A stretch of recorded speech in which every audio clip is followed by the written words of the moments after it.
targeting. Next. Now coming to Bhavalpur, this is the target complex that we are dealing with, a fairly large target complex. So we had to carefully choose the points that we needed to address, which were high value and which would meet our stated objectives of eliminating the terrorists.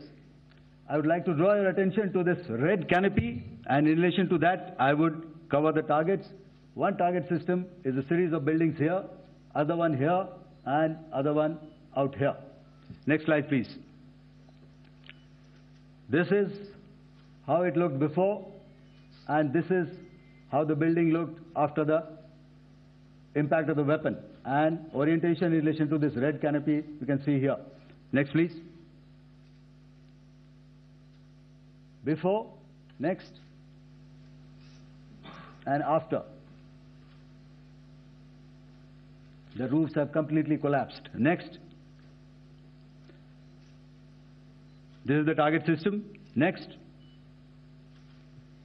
Precision targeting, and we have achieved our objectives here.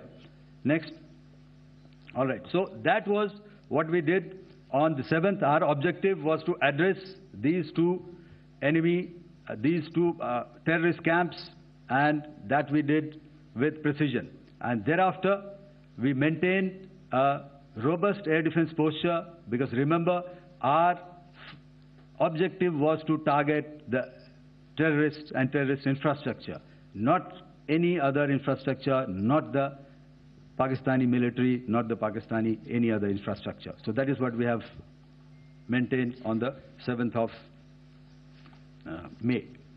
However, what we saw in the evening of 7th of May, we were saturated with a raid of Pakistani unmanned aerial vehicles and small drones. And these came in waves in our civilian areas, over our military installations, and all of them were successfully intercepted. Few of them did manage to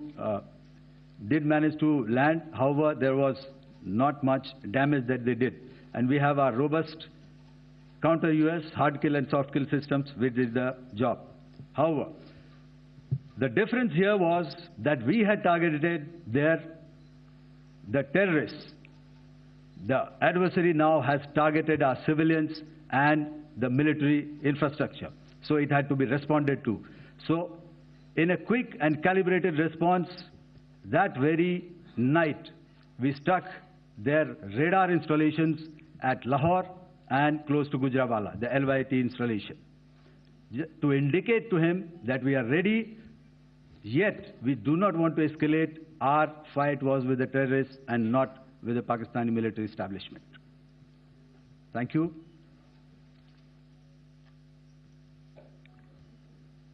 Thank you, Air Marshal Bharti.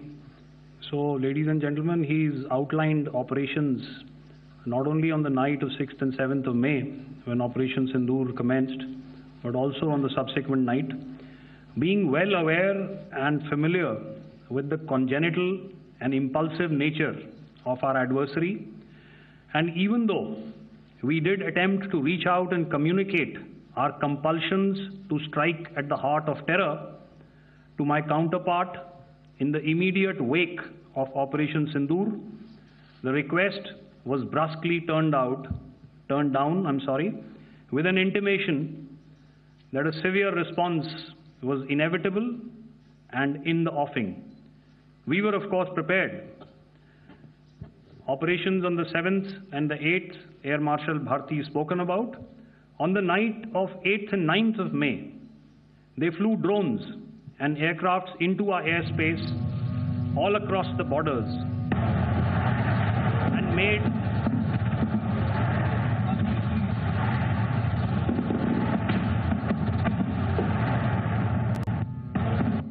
and made largely unsuccessful attempts to target numerous military infrastructure. Violations on the line of control by Pakistan also commenced yet again and precipitated into fierce arty engagements. The air operations on the night of 8th and 9th of May, I'll yet again request the DG Air Operations to cover.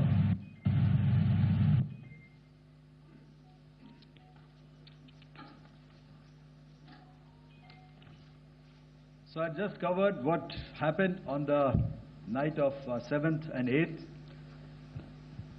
What we found that on the night of 8th and 9th, starting as early as 22:30 hours, our cities had a mass raid of drones, unmanned aerial vehicles, UCAVs, starting right from Srinagar, going down right up to Nalia.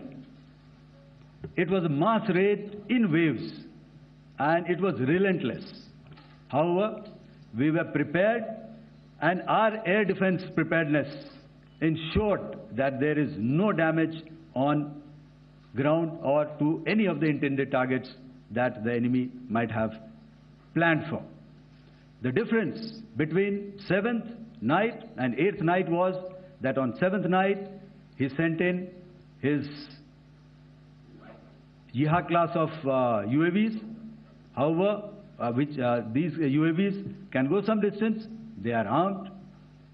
However, on the 8th, less numbers of armed UCAVs were there or UAVs were there, and more numbers of quadcopters, maybe for surveillance or just for harassment of civilians. This continued till midnight. Our air defense preparedness ensured that there was no damage on the ground, either to the military installations or to the civilians.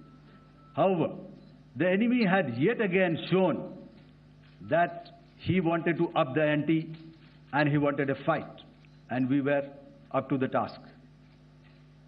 In a measured and calibrated response, we once again targeted his military installations, which included his SAM sites at Malirkant. This also included his surveillance radar sites at Lahore and close to Gujranwala. These were suitably addressed, and thereafter his drone attacks continued even till morning, which we countered, and during the daytime there was some respite.